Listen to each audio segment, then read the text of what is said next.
Change is rapidly increasing. We're seeing that in our own research over the last 30 years, the pace of change. When employees are engaged, it actually has an impact on the bottom line. How important team member engagement is and the results, the business results that come from team member engagement. If you understand your employees, if you understand their team dynamics, if you really leverage how they prefer to think, how they prefer to behave, so that they have almost a personalized experience because they are more productive, because they are more positive, because they are more collaborative.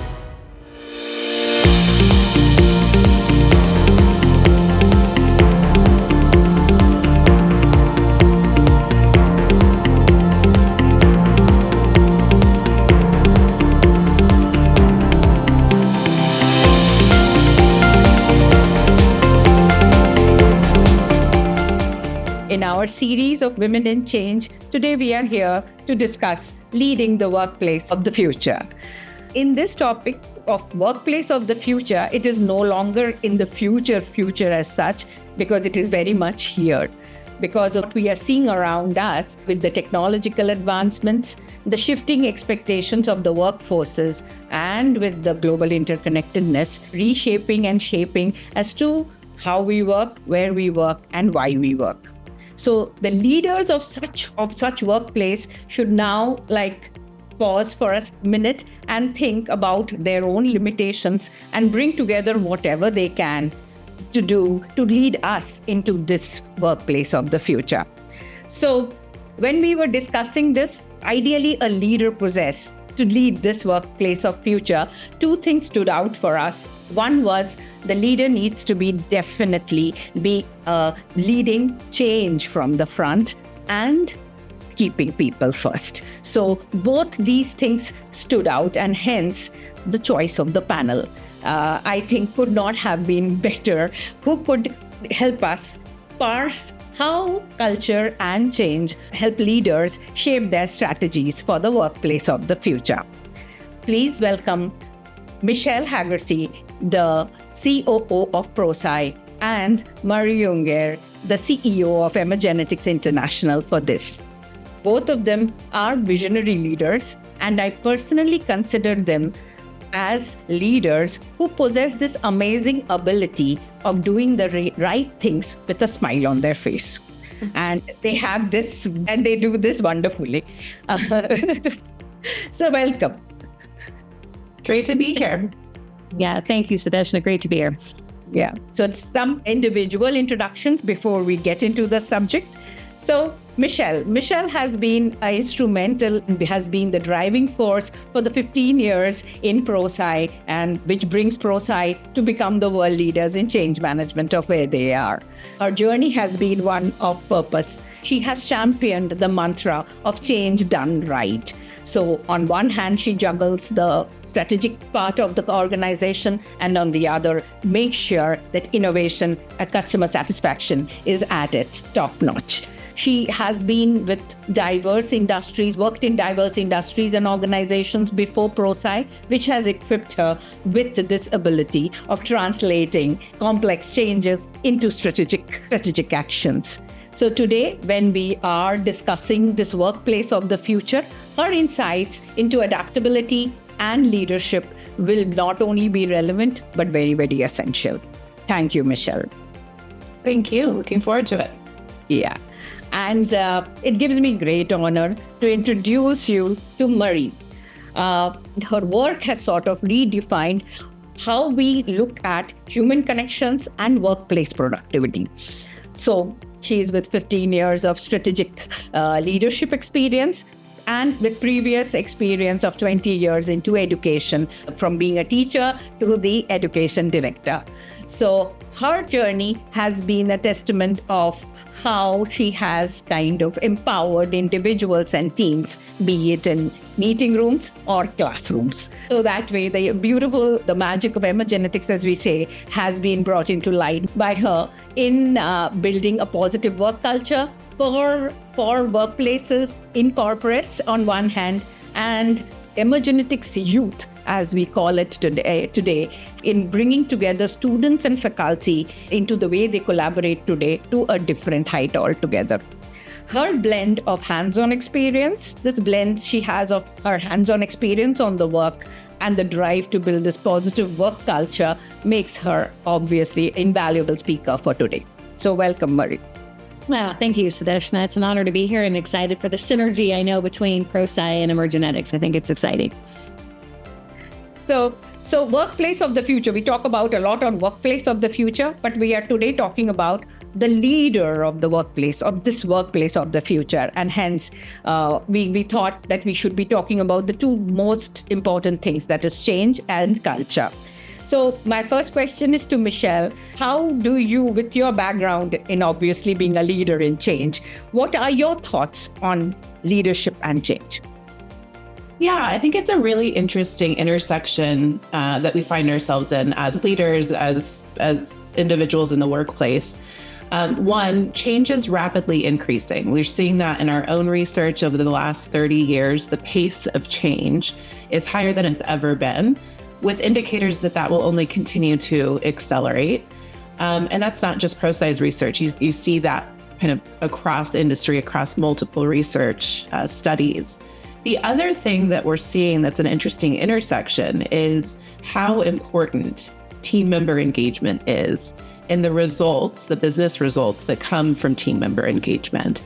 And so when you think about the leader at that intersection, rapid change, pace of change increasing, plus the importance of having a human-centric business strategy, one that puts team member experience and team member engagement at the top of expectations, it becomes an incredible recruiting opportunity for leaders. It becomes an incredible retention opportunity for leaders to help drive those business results that are imperative to their success.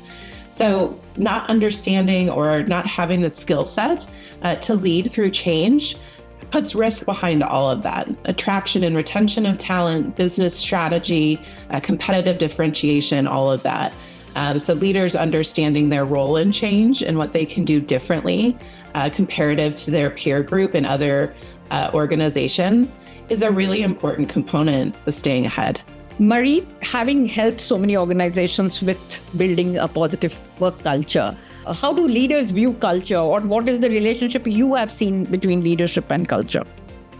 Yeah, well, I first 100% agree with Michelle in the sense that in order for leaders to really navigate the future, what's here and what's coming, I think it's imperative that leaders take time to pause. And sometimes when we're so focused on our bottom lines, on the return on our investments, et cetera, recognizing what the bottom line of your employee-centric workplace is, that how employees can contribute to such a positive and productive working culture is imperative to the ultimate success. So I completely agree with what Michelle has mentioned here. What I think is so necessary is when we think about the trend of mass personalization, which is not going to go away. It's here, it's expected. And that trend to that dynamic between thinking about your return on your investment, your own ROI, but also thinking about your employees. We have in organizations thought about how our clients, our customers like to have a personalized experience, how they like to, be approached. It's what we're offering in a lot of workplace environments.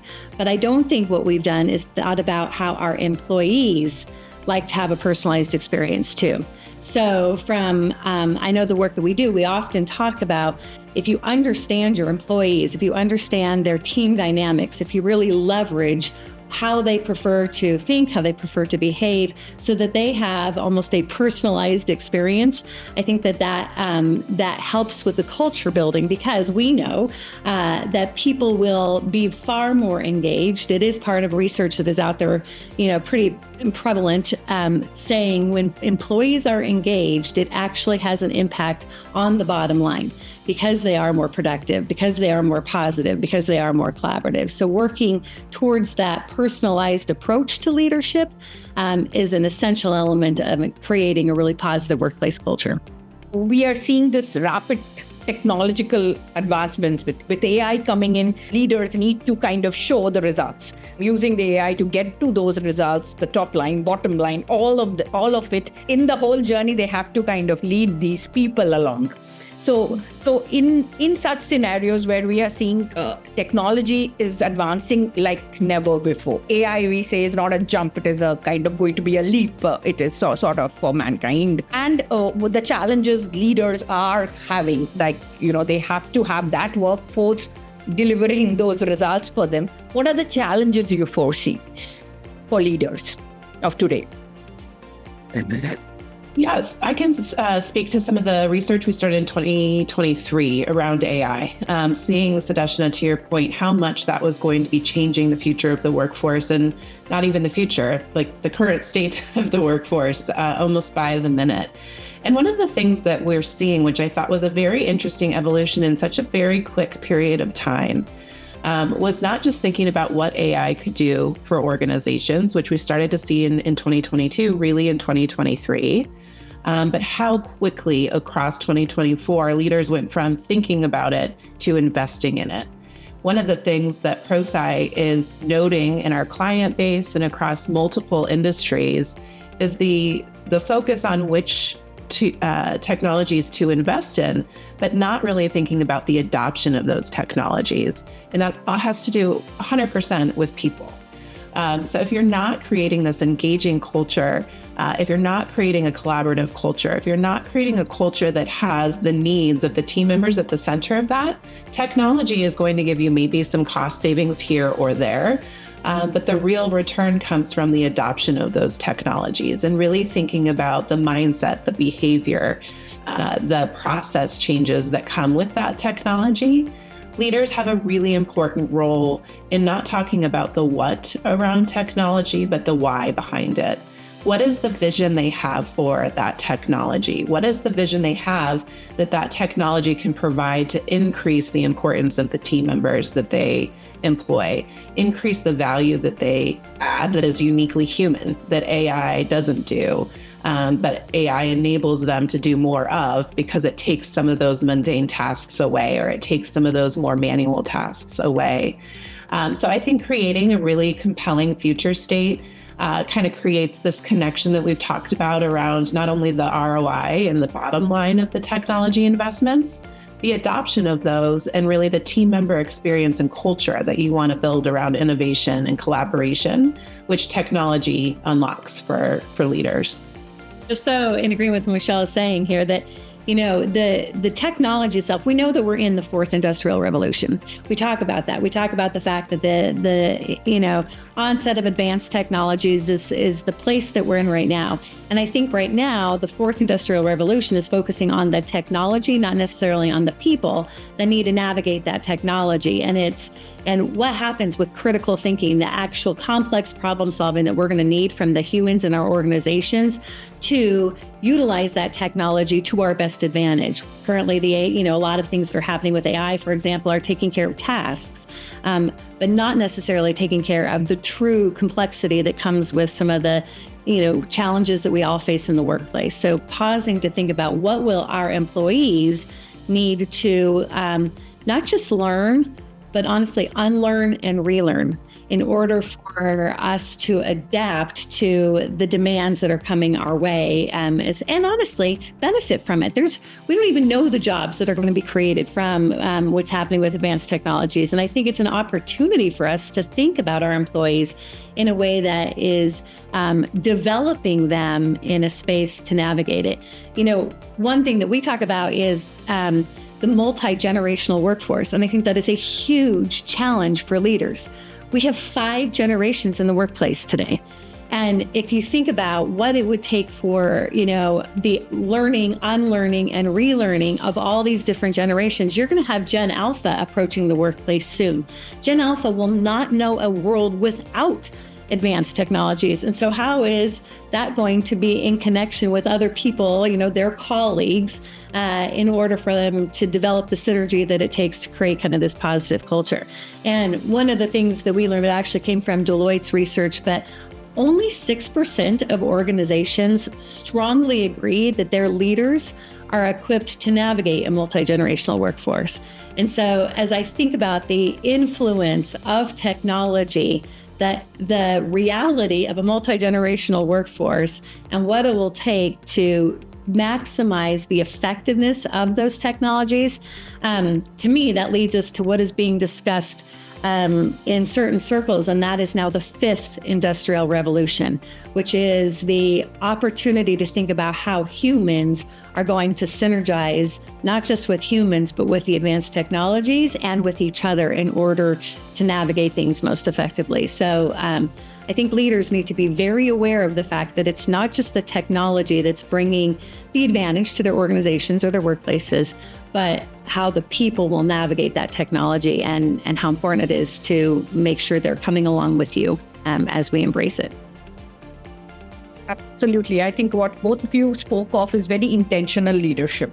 I mean, it is all about intentions, the right intentions which would make it happen. We are thinking results, but it would be actually the people using those technology giving the results. How will we equip those leaders to think that way? And so what are the skill sets you would think for leaders to build that workplace where this is actually happening, that they are actually, keeping people right in front, and like who are using the technology to give the organization its results? Absolutely. I think one of the things, we often talk about at Prosci, and it's been an interesting trend across our 30 years of research, the three roles of a sponsor haven't really shifted dramatically. How they come to life, I think, has shifted as culture has changed, as technology has advanced. But active and visible sponsorship, building a coalition, and directly communicating to your employees. I think one of the things that Marie brought forward that is really a fascinating connection, but also incredibly important if we talk about the age of technology and the advancement of that, is who is in that coalition. I think leaders need to think differently. I don't know that it's just senior leadership that is their coalition at all times with all change. Some of the best coalition can be those multi-generational users of the technology, could be those fast adopters, can be those people that have, that mindset and that behavior set that goes with innovation in the technology space. It could go with someone that really doesn't understand or does not believe in or has a lot of fear around whatever it might be around AI or around technology. Having that coalition be different than just senior leadership continuously saying, here's why we're doing this and here's why you should be behind it.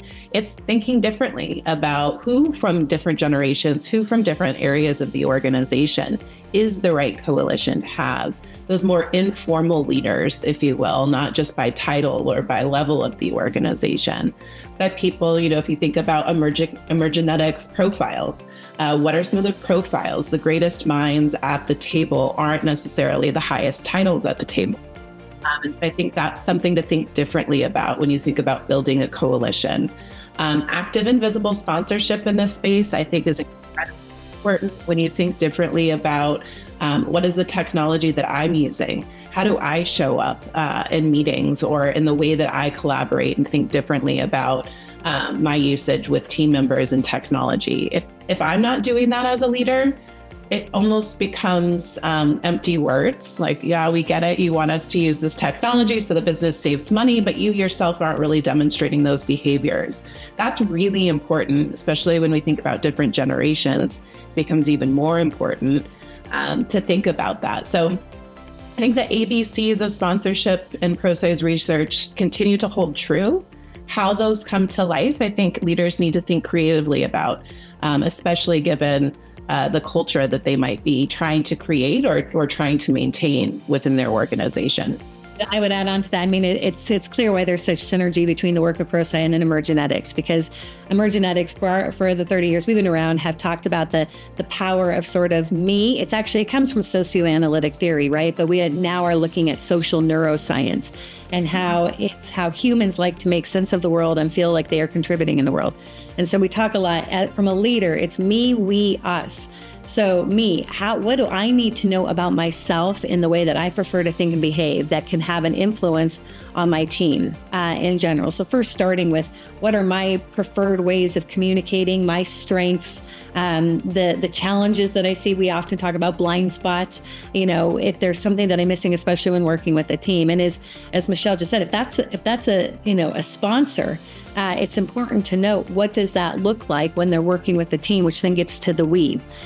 How do you and I interact? What do I need to know about you to meet you in the middle, to understand that I'm not expecting you to have to adjust totally to my communication style or my communication preferences, but instead understand, how I can meet you in the middle and I can flex to be the best resource for you or the best support of you as we're navigating change. And then the last one that we talked about is us, and that's the entire collective. So it's understanding the entire group's dynamic and things like, for example, change. If you've got different ways of thinking and behaving in your organization, and some people are very, resistive to change, some people are very open to change, we understand that. But if you understand the individual and then the collective team to navigate the strategies to move people along that continuum, no matter where they are.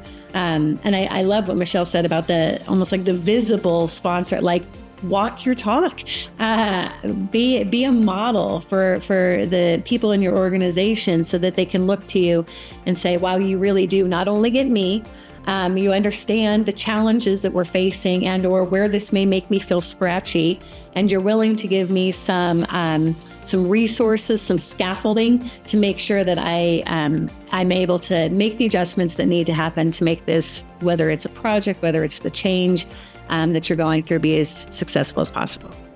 I'm so glad that the words which we have used, Prosci parlance or Emergenetics parlance, be it, coalitions or be it, collaboration, learning cultures, as we talk about, these were at one point of time, people were thinking as something very bookish. But today, they are such a reality. I mean, if you do not have collaboration, you will not be able to kind of really get it done together. And it takes a different kind of a leader to actually encourage collaboration. So Women's Day coming very close, and you both being role models as leaders you have been, what would be your advice or a little message for women to become these leaders in this workplace of future? That's a great question. I think generally speaking, women realize too late in our careers and in life that we are each other's biggest allies, and that we have this massive community of support and intelligence and experience. And I also think as a woman leader, you have to show up very polished. You have to show up with really good, well thought out ideas at times, not always, but at times. And sometimes there comes then a fear, conscious or unconscious or subconscious, that if I don't have the idea, if I don't present it, in a very strong way, maybe I'll get passed up for something, or it'll become someone else's idea and attributed to someone else really quickly. And I think we've all had similar experiences. I think for myself, if I'm speaking just for myself, letting go of that fear and saying there are great minds around me, there are great women around me, and I've had the pleasure of that at Prosci for 15 years, but also well beyond that. I think finding who your coalition of women are to say, let's think about this together. Let's create a solution together. And opening that up as a leader, you don't always have the best idea. You don't always have the right answer. And I think women, men, people generally have, I think, one brain is strong, but multiple brains is even stronger. And so letting go potentially of some of the fear or the experience around having your idea attributed to someone else, or not having the most respected idea at the table, letting go of those fears and really expanding your coalition of innovation and collaboration in your organization, that you as a leader don't always have to have the first or the right answer. In fact, very likely the best answer is probably somewhere else in the organization, closer to the customer, or closer to the problem. So that's been my experience in seeing that come to life. And like most human experiences, there's usually a dose of fear based on why we don't do that, and kind of figuring out what that means for you as a leader and what that looks like in your organization. it's really fascinating to be, to have the gift, honestly, of sitting where I sit today. Because, as you mentioned in the introduction, Sudeshna, I started as a classroom teacher. I was pretty convinced I was going to stay a classroom teacher my whole life, maybe me a school principal. Never dreamed I would be in the position that I'm in. And I know that when I was in education, at least at the level that I taught, there was a lot of other females in my work. And so I felt pretty confident. It felt pretty easy, and I had my people. I had my core people. But as I left education, because I really believed that through Emergenetics, I would have an opportunity to influence even more people, more students, more schools, more workplaces, et cetera. I entered a situation where I didn't necessarily. I think what I had was imposter syndrome. And I think that's a little bit of maybe what Michelle was talking about. I was like, do I belong here? It wasn't just for me at the time. It wasn't just the female component of it. It was, I've been in education, now I've just made a jump to business, and, do I belong? And so with imposter syndrome, it created a pretty significant insecurity, just to be completely transparent. My vulnerability was to not be vulnerable.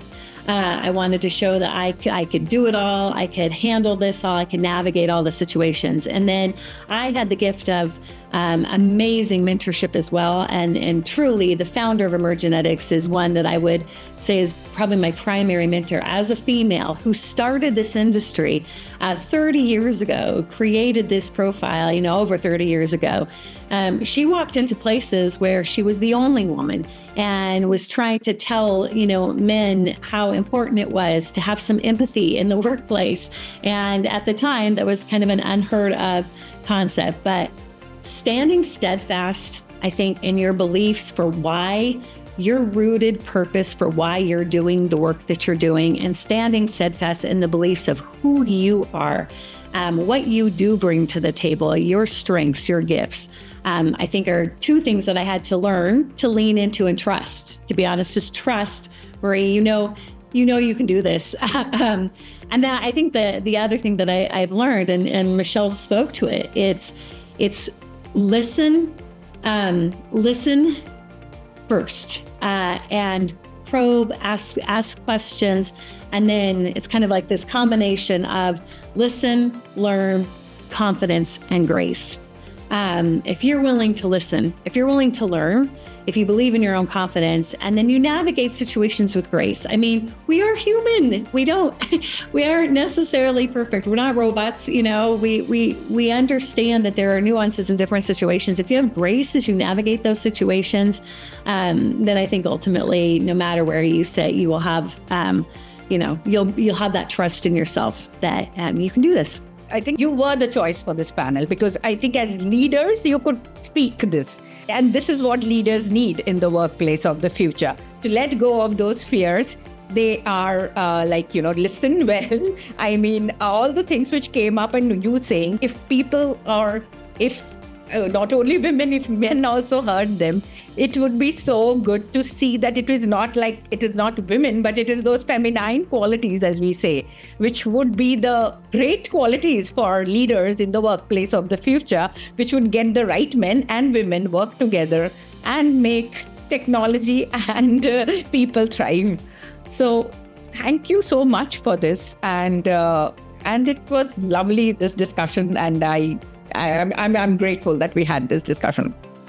So thank you, Sudeshna. Like I said, it was an honor. Michelle, great to spend some time hearing from you and visiting with you, and really appreciate the opportunity. Same, absolutely agree. And Sudeshna, if I could just really quick, I know we're wrapping up. I think you hit on something really beautiful at the end, which is leaders really just bringing more of themselves into the workplace and really being the person that they want to see their team members be. Feel valued, add value in the way that you uniquely can, regardless of technology, regardless of all of the other moving dynamics around us. But thank you very much for inviting me to be part of this, Marie. It's been awesome to see the overlap in our work and how that can help a workplace be even stronger. So thank you. Yeah. Really appreciate the time. Yeah, thank you. Thank you so much.